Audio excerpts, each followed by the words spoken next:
അസ്സലാമു അലൈക്കും. കാര്യങ്ങളൊക്കെ മാറ്റിപ്പിടിക്കേണ്ട സമയം വളരെയധികം അതിക്രമിച്ചു കഴിഞ്ഞിട്ടുണ്ട്.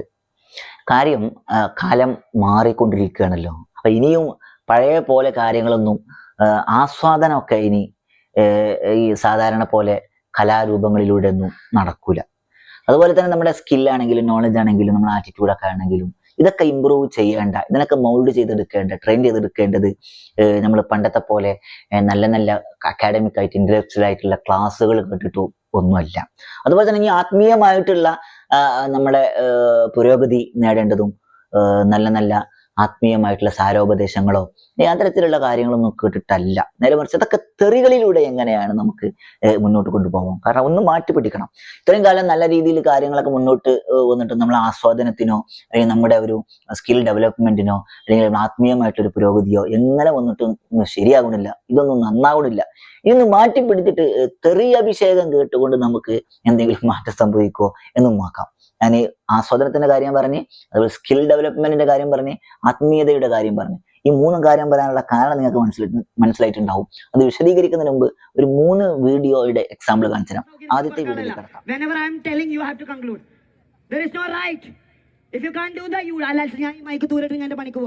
സൗണ്ട് കുറക്കരുത്. ഏത് വാപ്പാണേലും bro whatever it is you don't want ഇത് പോലെ ലോ ആക്കി ഞാൻ എന്റെ സൗണ്ട് കുറക്കണോ? ഞാൻ എന്റെ പിച്ച് കുറക്കണോ? പിന്നെ ഞാൻ എന്തിനാ ഈ മൈക്ക് പിടിച്ചിട്ട് സൗണ്ട് ചെക്ക് ചെയ്യണേ? Tell me, give me the reply bro. അവിടുന്നല്ല ഏത് അമിട്ടിൽ നിന്നാണെങ്കിലും ഞാൻ ഒരു DB പണിയെടുക്കുമ്പോൾ ആ DB എനിക്ക് തരാം.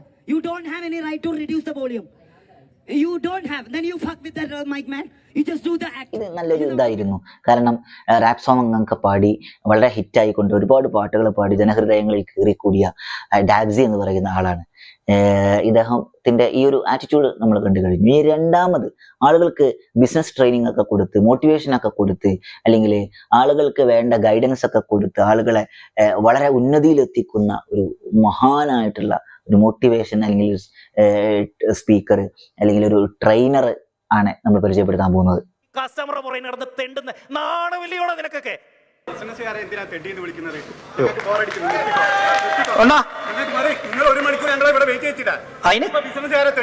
നിനക്കൊക്കെ ഇത്രയോ ചാട തെണ്ടി വേറെ ഇല്ല എന്ന് ഈ സംഘാടകരുടെ മനസ്സിലുണ്ട്. കാരണം 1 മണിക്കൂർ തീറ്റിച്ച് ഞാൻ കലിപ്പ് തീരും വരെ ഞാൻ നാണം കെടുത്തും കേട്ടോ.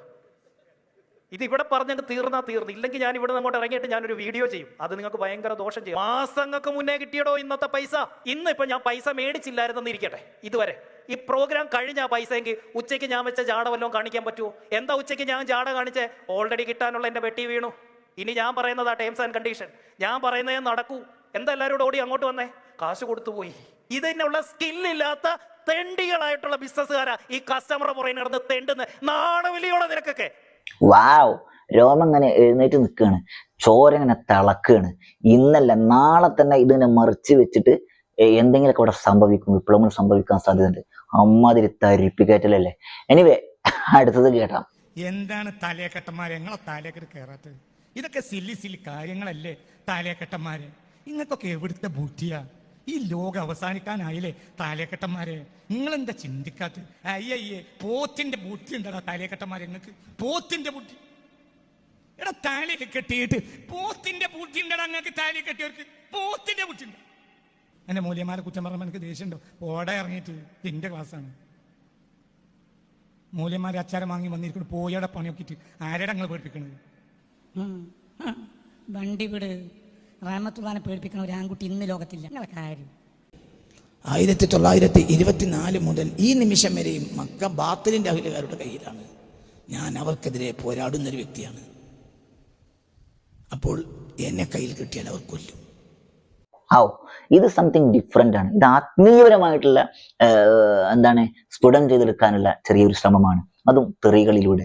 മുമ്പിലിരിക്കുന്ന ആളുകളെ മണ്ടന്മാരാക്കിയിട്ടും പൊട്ടന്മാരാക്കിയിട്ടും ഒന്നും വിവരമില്ലാത്തവരാക്കിയിട്ടും ഒരു ഡിഗ്നിറ്റി, അവരുടെ ഒരു വെർത്ത് ഓഫ് ദി പേഴ്സൺ ഇതൊന്നും പരിഗണിക്കാതെ അല്ലേ അവരൊക്കെ ഒരു പുച്ഛിച്ചുകൊണ്ട് ഏത് രംഗവും, ആത്മീയമാവട്ടെ, ഇനി കലാപരമായിട്ടുള്ള സംഭവങ്ങളാവട്ടെ, അല്ലെങ്കിൽ ഇന്റലക്ച്വൽ ആയിട്ടുള്ള അക്കാഡമിക് ആയിട്ടുള്ള അല്ലെങ്കിൽ ഇത്തരത്തിൽ ട്രെയിനിങ്ങുകളാവട്ടെ, എല്ലാ രീതിയിലും മാറ്റങ്ങൾ വന്നിട്ടുണ്ട് എന്നുള്ളതാണ്.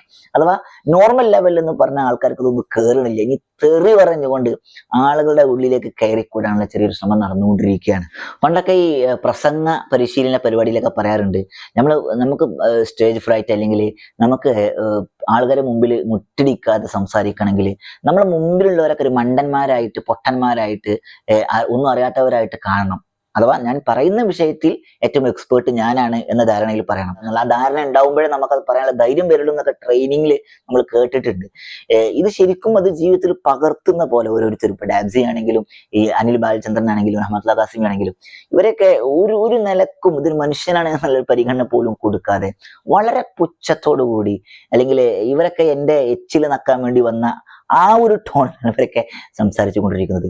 ഈ ഡാബ്സിയുടെ കാര്യം ആദ്യമായിട്ടാണ് നമ്മൾ ഇങ്ങനെ അറിയുന്നത്, മുമ്പെന്തോ അവസ്ഥ എന്നറിയില്ല. അപ്പൊ ഈ അനിൽ ബാലചന്ദ്രന്റെ കേസ് ആണെങ്കിൽ ഇദ്ദേഹം സംസാരിക്കുന്ന ടോണ്, ഇദ്ദേഹത്തിന്റെ ഒരു അരഗൻസി എന്ന് പറയുന്നത്, ഇദ്ദേഹം ഒരു ക്ലയന്റിനെ അല്ലെങ്കിൽ ഒരു കസ്റ്റമറെ അല്ലെങ്കിൽ ഒരു ബിസിനസ്സുകാരൻ്റെ അടുത്തേക്ക് വരുന്ന, ഒരു സർവീസ് ആവശ്യമായി വരുന്ന ഒരാളെ എങ്ങനെ വളരെ പുച്ഛത്തോടു കൂടെ, അഥവാ അവനെ നെക്കി പിഴിയണം, അവനൊന്ന് മെയിൻ ചെയ്യരുത്, അവന്റെ പിന്നാലെ കൂടരുത്, അവനൊരു അടിമയായിട്ട് അവതരിപ്പിക്കും.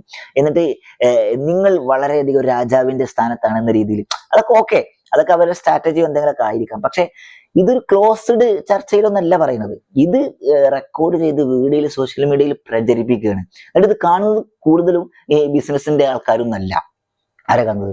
സാധാരണക്കാരായ ആളുകൾ, ഈ സർവീസ് ആവശ്യമായിട്ട് ഒരു ബിസിനസ്സുകാരൻ്റെ അടുത്തേക്ക് പോകുന്ന, ഏജൻസിയിലേക്ക് പോകുന്ന ആളുകളാണ് ഇത് കണ്ടുകൊണ്ടിരിക്കുന്നതെങ്കിൽ മിനിമം കോമൺ സെൻസ് വെച്ചിട്ട് മനസ്സിലാക്കേണ്ട കാര്യമില്ല. ഇനി ആത്മീയപരമായിട്ടുള്ള അഹമ്മദ് ഖാസിമിയുടെ കാര്യം പറയുകയാണെങ്കിൽ ഇദ്ദേഹം അങ്ങനെ തന്നെ ഒരു പലതരത്തിലുള്ള ഒരു അരഗണ്ടായിട്ട് സംസാരിക്കുന്നു, പച്ചത്തെറികൾ പറയുന്നു, എന്നിട്ട് അതൊരു അഭിമാനമായിട്ട് കാണുകയും ചെയ്യുന്നു. എന്നിട്ട് അത് അവിടെ ക്ലോസ് ചെയ്യല്ല, അത് പകർത്തിയിട്ട് സോഷ്യൽ മീഡിയയിൽ പ്രചരിപ്പിക്കുകയും ചെയ്യുന്നു. എന്ത് മെസ്സേജാണ് ഇതിലൂടെ ഇവർ കൊടുക്കാൻ ഉദ്ദേശിക്കുന്നത്? അഥവാ ഇങ്ങനെയൊക്കെയാണ് ഇതിന്റെ കാര്യങ്ങൾ എന്ന് മറ്റുള്ളവരെ പഠിപ്പിക്കുകയാണോ? ഇങ്ങനെയൊന്നും പറയുന്നതുകൊണ്ട് കുഴപ്പമൊന്നുമില്ല എന്നുള്ളതാണോ? അല്ലെങ്കിൽ ആളുകൾക്ക് പ്രത്യേകിച്ച് ഒരു കൺസിഡറേഷനോ ഒരു വിലയോ കൊടുക്കണ്ട എന്നുള്ളതാണോ? ഗാന്ധിജി എവിടെയോ ഇങ്ങനെ പറഞ്ഞതായിട്ട് മുമ്പ് കേട്ടത് അല്ലെങ്കിൽ വായിച്ചതായിട്ട് ഓർമ്മയുണ്ട്. എന്താന്ന് വെച്ചാൽ, തോട്ടിപ്പണിക്കാരനും സ്വർണ്ണപ്പണിക്കാരനും പണി വ്യത്യസ്തമാണെങ്കിലും ചെയ്യുന്ന കാര്യം അന്നത്തിന് വേണ്ടിയാണെന്നുള്ളത്. അഥവാ അവർ തമ്മിൽ വലിയ വ്യത്യാസമൊന്നുമില്ല എന്നുള്ളതാണ് പറഞ്ഞു വരുന്നത്. അഥവാ ഡിഗ്നിറ്റി എന്നുള്ളത് വളരെ പ്രധാനപ്പെട്ട ഒരു കാര്യമാണ്. അത് എന്ത് ആവശ്യത്തിനാണെങ്കിലും ഒരാളെയും പുച്ഛിക്കാതിരിക്കുക, ഒരാളെയും അതിന് പറ്റാത്ത ആള് എന്ന് പറയാതിരിക്കുക എന്നത് വളരെ വലിയൊരു കാര്യമാണ്. കാരണം ഇപ്പൊ ഡാബ്സി എന്ന ആള് ഈ പാട്ട് എന്ന കഴിവിൽ ഹൈലൈറ്റ് ചെയ്ത് നിൽക്കുന്നുണ്ടെങ്കിൽ പല കാര്യങ്ങളിലും ഇവനേക്കാൾ മുന്തിയ അല്ലെങ്കിൽ പല രീതിയിലും ഉഷാറായിട്ടുള്ള ആളുകളാണ് താഴെ ഇരിക്കുന്നത് എന്നൊരു ബോധ്യം ഉണ്ടാവണം. അഹമ്മദ് ഖാസിമി ഇത്തരത്തിലുള്ള പ്രഭാഷണങ്ങൾ നടത്തുന്നുണ്ടെങ്കിൽ ഈ പ്രഭാഷണത്തിൽ ഒരു പക്ഷേ അദ്ദേഹം എക്സ്പേർട്ട് ആയിരിക്കാം, പക്ഷെ മറ്റു പല വിഷയങ്ങളിൽ ഇദ്ദേഹത്തെക്കാൾ എക്സ്പേർട്ട് ആയ ആൾക്കാണ് അപ്പുറത്തിരിക്കുന്നതെന്ന് മനസ്സിലാക്കേണ്ടതുണ്ട്. പിന്നെ ഈ ഡോക്ടർ അനിൽ ബാലചന്ദ്രൻ, ഇദ്ദേഹം പല വിഷയത്തിലും ഈ ട്രെയിനിങ്ങിൽ അല്ലെങ്കിൽ ആക്രോശങ്ങളിൽ ഇത്തരത്തിലുള്ള മോട്ടിവേഷനിൽ വളരെ ഉഷാറായിരിക്കാം. ഇതിനേക്കാൾ എത്രയോ വ്യത്യസ്തമായ കാര്യങ്ങളിൽ ഉഷാറായിട്ടിരിക്കുന്ന അല്ലെങ്കിൽ ട്രെയിനിങ്ങിൽ തന്നെ മെച്ചപ്പെട്ട ആളുകൾ അപ്പുറത്ത് ഉണ്ടാവുമെന്നുള്ളൊരു ബോധ്യം, പ്രത്യേകിച്ച് കാലം മാറി. കാരണം നമ്മൾ പറയുന്നത് അപ്പടി വിശ്വസിക്കുന്ന ആളുകളല്ല, അതിൽ നിന്ന് വേണ്ടതെടുത്ത് അല്ലാതെ തള്ളിക്കളയുന്ന ഒരു സിറ്റുവേഷൻ ആണ്. പിന്നെ ഈ ആളുകളൊക്കെ ഇവരെ മുമ്പിൽ വന്നിരിക്കുന്നത് ആസ്വാദനം കിട്ടാൻ വേറെ വഴികളില്ലായിട്ടോ, അല്ലെങ്കിൽ വിവരം കിട്ടാൻ വേറെ സോഴ്സ് ഇല്ലായിട്ടോ, അല്ലെങ്കിൽ ആത്മീയത കിട്ടാൻ വേണ്ടിയിട്ട് വേറെ വഴികളില്ലായിട്ടില്ല. ഈ ആക്സസ് ആയിരിക്കും, ഇവരിലേക്ക് എത്താൻ ആക്സസിബിൾ ആയതുകൊണ്ടായിരിക്കാം. അല്ലെങ്കിൽ ഈ കണ്ടന്റ് മാത്രമല്ല വേണ്ടത്, കുറച്ച് ആസ്വാദനവും കിട്ടണം എന്ന് വിചാരിച്ചിട്ട് ഈ ക്ലാസ്സുകളിലേക്ക് വരുന്ന ആളുകളുണ്ടാവും. കണ്ടന്റ് പല സോഴ്സുകളുണ്ട്, പക്ഷെ ആ പ്രസന്റേഷൻ കാര്യങ്ങളൊക്കെ കിട്ടാനും കുറച്ച് റിലാക്സ് ആവാനും, ഒന്നില്ലെങ്കിൽ ബിസിനസ് ലെവലിൽ നിന്നൊക്കെ മാറി നിന്ന് ഒന്ന് ഫ്രീ ആവാനൊക്കെ വരുന്ന ആളെ പല കാര്യങ്ങളുണ്ടായിരിക്കാം. അപ്പൊ ഇതൊക്കെ മനസ്സിലാക്കിയിട്ട് വേണം ഇത് ഡെലിവറി ചെയ്യാൻ, കൺവേ ചെയ്യാൻ എന്നുള്ളത്. ഇനിയും മനസ്സിലാക്കിയിട്ടില്ലെങ്കിൽ ഒരുപാട് കാലത്തും കാര്യങ്ങളൊന്നും നീണ്ടു പോകൂല. പക്ഷെ ഒരു കാര്യമുണ്ട്, ഈ ബിസിനസ് മീറ്റിലെങ്കിലും ആൾക്കാർ പരസ്യമായി പ്രതികരിക്കാനുള്ള ചങ്കൂറ്റം കാണിച്ചെന്നുള്ളത് വലിയ കാര്യമാണ്. ഇവിടെ അഹമ്മദ് ഖാസിമിന്റെ ഒക്കെ നിരന്തരം ഇങ്ങനെ വന്നുകൊണ്ടിരിക്കുകയാണ്. പക്ഷെ ഒരാളും ഇതൊക്കെ ഭവ്യതയോടെ കേട്ടിരുന്ന് ഓക്കെ ശരി ബ്രോ എന്ന രീതിയിലാണ് കാര്യങ്ങൾ പോകുന്നത്. ഡാബ്സിയുടെ കാര്യങ്ങൾ അവിടെ ആരും ഇങ്ങനെ പ്രതികരിക്കുന്നതായിട്ട് കണ്ടില്ല. ഡാബ്സിയുടെ വീഡിയോ കടിയിലൊക്കെ ഭയങ്കര സപ്പോർട്ട്, അത് അങ്ങനെയാണ് ഇങ്ങനെയാണെന്നൊക്കെ. പക്ഷെ അതങ്ങോട്ട് എന്ത് അഭിപ്രായം പറഞ്ഞാലും രണ്ട് അഭിപ്രായങ്ങൾ ഉണ്ടാവുമല്ലോ. ഇപ്പൊ ഞാൻ പറഞ്ഞതിലും രണ്ട് അഭിപ്രായം ഉണ്ടാവും, അങ്ങനെ ഉണ്ടാവണല്ലോ, കാരണം ഇത് മനുഷ്യനാണല്ലോ. എനിവേ, പക്ഷെ മറുഭാഗത്ത് നിന്നും ചിന്തിച്ചിട്ട് അവിടെയും എന്തായിരിക്കും അവസ്ഥ എന്നുള്ളത് കൂടി മനസ്സിലാക്കിയിട്ട് മുന്നോട്ട് പോവുകയായിരിക്കും നല്ലത്. അതുകൊണ്ട് നമ്മൾ എന്തായാലും ഒരു മനുഷ്യന്റെ ഡിഗ്നിറ്റിയെ പരിഗണിക്കണം. വെർത്ത് ഓഫ് ദി പേഴ്സൺ എന്നുള്ള കാര്യം വളരെ പ്രധാനപ്പെട്ടതാണെന്ന് മാത്രം പറഞ്ഞുകൊണ്ട് തൽക്കാലം ഇവിടെ നിർത്തുന്നു. ബൈ, അസ്സലാമു അലൈക്കും.